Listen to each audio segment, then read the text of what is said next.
Hello children, आइए आज फिर हम लोग हिंदी व्याकरण पढ़ते हैं।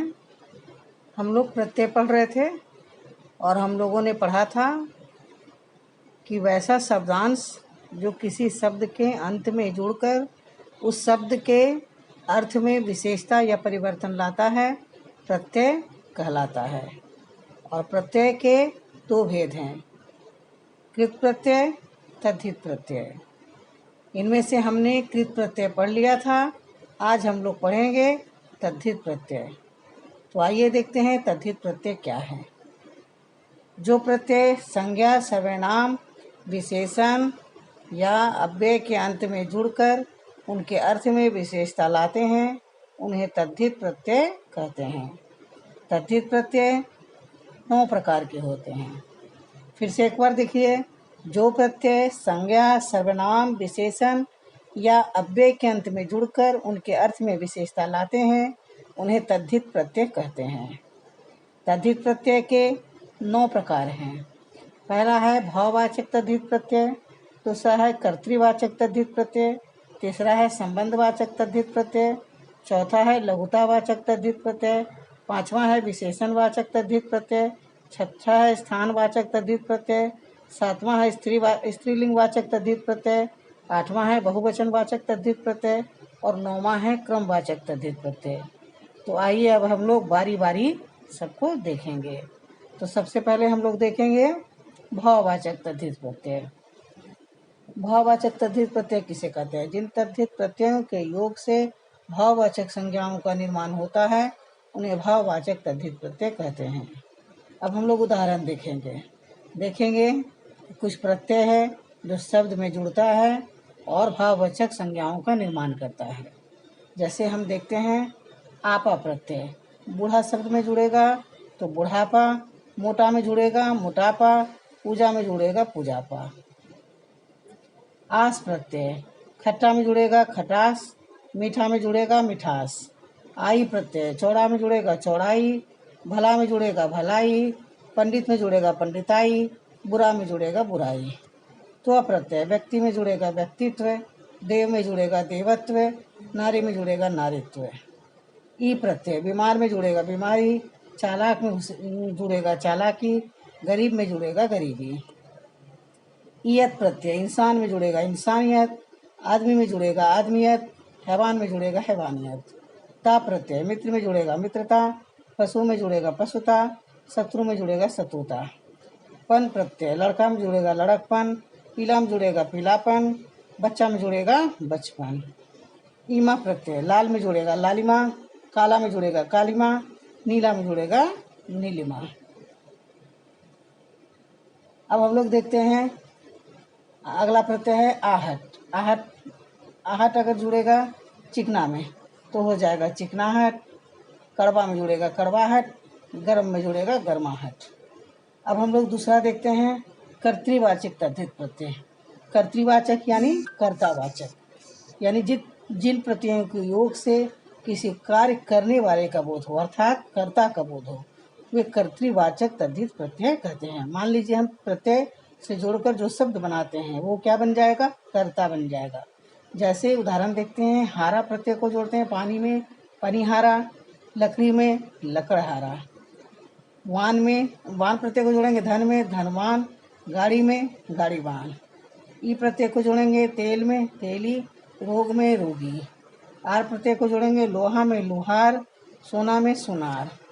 वाला प्रत्यय को जोड़ेंगे दूध में दूध वाला, फल में फल वाला, गाड़ी में गाड़ी वाला। या प्रत्यय को जोड़ेंगे दुख में दुखिया, मुख में मुखिया, रसोई में रसोईया। अब आते हैं हम लोग तीसरा, संबंधवाचक तद्धित प्रत्यय। संबंधवाचक तद्धित प्रत्यय, जिन तद्धित प्रत्ययों से किसी संबंधवाचक शब्द का निर्माण होता है, उन्हें संबंधवाचक तद्धित प्रत्यय कहते हैं। अब उदाहरण देखते हैं, जैसे एरा प्रत्यय में को मामा में जोड़ेंगे तो ममेरा, चाचा में जोड़ेंगे चचेरा। आल प्रत्यय को ससुर में जोड़ेंगे ससुराल, हाल प्रत्यय को नानी में जोड़ेंगे ननिहाल। यहाँ पर ध्यान दीजिएगा बच्चों कि जो भी शब्द बन रहा है वो संबंधवाचक शब्द बन रहा है। इसी प्रकार एरा प्रत्यय से हम कुपेरा और मौसेरा आदि भी बना सकते हैं। अब चौथा देखेंगे लघुतावाचक तद्धित प्रत्यय। जिन तद्धित प्रत्ययों से लघुतावाचक शब्दों का निर्माण होता है उन्हें लघुतावाचक तद्धित प्रत्यय कहते हैं। ध्यान दीजिएगा, लघुतावाचक यानी जो भी नया शब्द बनेगा वह लघुता का बोधक होगा। जैसे आप गौर कीजिएगा, री प्रत्यय को जोड़ेंगे छाता में तो छतरी, कोठी में तो कोठरी। जैसे छाता से छोटा होता है छतरी यानी लघुतावाचक है, कोठी से कोठरी। ई से ई प्रत्यय को नाला में जोड़ेंगे नाली, रस्सा में जोड़ेंगे रस्सी। या प्रत्यय को खाट में जोड़ेंगे खटिया और लोटा में जोड़ेंगे लुटिया। री प्रत्यय को पंख में जोड़ेंगे पंखुड़ी और संदूक में जोड़ेंगे संदूकड़ी। आगे आते हैं हम लोग 5वां नंबर, विशेषण वाचक तद्धित प्रत्यय। विशेषण बनाने वाले तद्धित प्रत्यय। जिन तद्धित प्रत्ययों की योग से विशेषण शब्द बनते हैं उन्हें गुणवाचक तद्धित प्रत्यय या विशेषण वाचक तद्धित प्रत्यय कहते हैं। ध्यान दीजिएगा, विशेषण वाचक तद्धित प्रत्यय को गुणवाचक तद्धित प्रत्यय भी कहा जाता है। अब यहाँ पर उदाहरण हम लोग देखेंगे कि जो भी शब्द प्रत्यय से बनेगा वो यानी जो भी शब्द में कोई प्रत्यय जुड़ेगा और नया शब्द का निर्माण होगा तो वो विशेषण ही होगा। विशेषणवाचक तद्धित प्रत्यय में निर्मित शब्द हमेशा विशेषण रहेगा। जैसे ईत प्रत्यय निंदा में जोड़ेंगे निंदित, हर्ष में जोड़ेंगे हर्षित, घृणा में जोड़ेंगे घृणित। मति प्रत्यय रूप में जोड़ेंगे रूपमती, बुद्धि में जोड़ेंगे बुद्धिमती। आ प्रत्यय मैल में जोड़ेंगे मैला, ठंड में जोड़ेंगे ठंडा, प्यास में जोड़ेंगे प्यासा। ऐला प्रत्यय विष में जोड़ेंगे विषैला, वन में जोड़ेंगे वनैला। ये प्रत्यय प्रार्थना में जोड़ेंगे प्रार्थनीय, दर्शन में जोड़ेंगे दर्शनीय। अंत प्रत्यय दुख में जोड़ेंगे दुखांत, सुख में जोड़ेंगे सुखांत।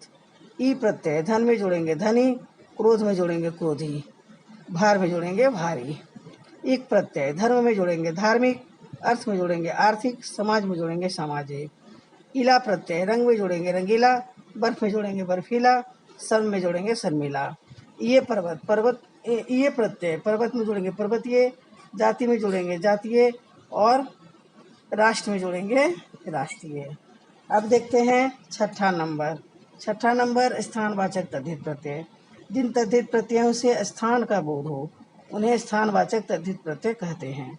अब यहाँ ध्यान दीजिएगा बच्चों कि यहाँ निर्मित शब्द जो होगा वो स्थानवाचक होगा यानी स्थान का बोध कराएगा। जैसे या प्रत्यय को मुंबई में जोड़ेंगे मुंबईया, जयपुर में जोड़ेंगे जयपुरिया।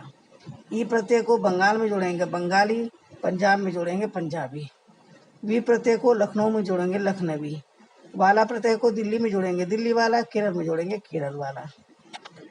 अब 7वां हम देखते हैं। 7वां है स्त्रीलिंग बनाने वाले तद्धित प्रत्यय या स्त्रीलिंग वाचक तद्धित प्रत्यय। जिन तद्धित प्रत्ययों से के योग से स्त्रीलिंग वाची शब्द बनते हैं उन्हें स्त्रीलिंग वाचक तद्धित प्रत्यय कहते हैं। जैसे यहाँ पर देखिएगा बच्चों, गौर कीजिएगा कि पुल्लिंग शब्द से स्त्रीलिंग बन जाएगा यानी जब भी हम प्रत्यय जोड़ेंगे पुल्लिंग में तो वो क्या बनेगा, स्त्रीलिंग बनेगा।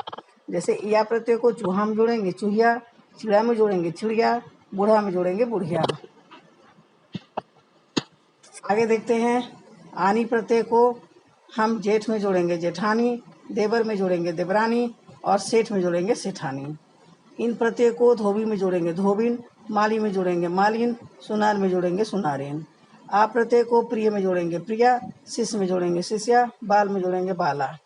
ई प्रत्यय को बेटा में जोड़ेंगे बेटी, मामा में जोड़ेंगे मामी, नाना में जोड़ेंगे नानी। आइन प्रत्यय को लाला में जोड़ेंगे ललाइन, बाबू में जोड़ेंगे बबुआइन और पंडित में जोड़ेंगे पंडिताइन। अब 8वां देखते हैं बहुवचन बनाने वाले तद्धित प्रत्यय। जिन तद्धित प्रत्ययों के योग से बहुवचन वाची शब्दों का निर्माण होता है उन्हें बहुवचन तद्धित प्रत्यय कहते हैं। जैसे हम लोग उदाहरण देखेंगे, यहाँ प्रत्यय बेटी शब्द में लगेगा बेटियां, यहाँ प्रत्यय बेटी शब्द में लगेगा बेटियां, नाली में लगेगा नालियां। याद रखिएगा यहाँ पर जो भी निर्मित शब्द होगा वो बहुवचन होगा यानी एक वचन से बहुवचन बन जाएगा प्रत्यय लगाने के बाद। आ प्रत्यय को गुड़िया में लगाएंगे गुड़िया, बुढ़िया में लगाएंगे बुढ़िया, चिड़िया में लगाएंगे चिड़िया यानी गुड़िया एक वचन है गुड़िया बहुवचन, बुढ़िया एक वचन है बुढ़िया बहुवचन, चिड़िया एक वचन है चिड़िया बहुवचन। ए प्रत्यय को लगाएंगे पुस्तक में पुस्तकें, कन्या में कन्याएं, बात में बातें। अब हम लोग देखते हैं 9वां क्रमवाचक तद्धित प्रत्यय। जिन तद्धित प्रत्ययों के जुड़ने से क्रमवाची शब्दों का निर्माण होता है उन्हें क्रमवाचक तद्धित प्रत्यय कहते हैं। अब इसमें उदाहरण देखते हैं। यहाँ पर जो भी शब्द बनेगा क्रमवाचक शब्द होगा। जैसे सरा, सरा प्रत्यय को हम 2 में जोड़ेंगे, दूसरा 3 में जोड़ेंगे, तीसरा वहाँ प्रत्यय को 5 में जोड़ेंगे, पाँचवां 7 में जोड़ेंगे, सातवां 8 में जोड़ेंगे, आठवां गुना प्रत्यय को 2 में जोड़ेंगे, दुगुना 3 में जोड़ेंगे, तिगुना 4 में जोड़ेंगे, चौगुना। हरा प्रत्यय को 1 में जोड़ेंगे, कहरा 2 में जोड़ेंगे, दोहरा 3 में जोड़ेंगे, तेहरा। तो बच्चों ये थे तद्धित प्रत्यय के भेद। हम लोगों ने देखा तद्धित प्रत्यय के 9 भेद हैं और हम लोगों ने इसका उदाहरण भी देखा और समझा। अब कुछ विशेष बात हम लोग देखते हैं।